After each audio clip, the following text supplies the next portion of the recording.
సంగతి తర్వాత చెప్తా ఆగమ్మా. బావా ఈరోజు మీ అక్క లేకపోతే మా అక్క నాకు కనిపించకపోయేది. పాప ఏమో కట్న పైసల కోసం ఇంటికాడ ఉరిపెట్టుకుంటా అని పోయిండు. వీళ్ళిద్దరికి ఏమన్నా అయితే రేపు నేనేంది, నా పరిస్థితి ఏంది, నేనేం కావాలి బావా?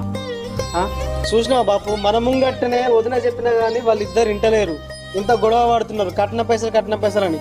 మనం లేనప్పుడు మన అక్క పరిస్థితి ఏంది? మన అక్క మనకు బరువా? తోలుకొని పోదాంపా ఇంటికి. అవును బాబు, పోదాం పాయే. వాళ్ళు ఎవ్వరు లెప్పినా వినరు. ఇప్పుడు మంది సపోర్ట్ దగ్గుంటారు. నాకు భయం అయితే ఉండడానికి. బాబు అలా ఆడబిడ్డ మాట్లాడుతుంది కదా, వాళ్ళ ఆడబిడ్డ మాట్లాడినా వాళ్ళు ఇంటలేరు. వాళ్ళు మాట్లాడుతారు. తోలుకొని వచ్చింది అందుకే నేను చెప్తారా అని చెప్పి ఆగు ఆగు ఆగు అని నువ్వు ఆమె ఏం మాట్లాడుతావు మాట్లాడినాక విషయాలు విన్న తర్వాత అవుతావురా. ఇప్పుడు ఆడబిడ్డను వాళ్ళ ఇంటికి ఇచ్చిన తర్వాత మన తోలుకప్పుడు కరెక్ట్ కాదురా. నలుగురు ఏమనుకుంటారా?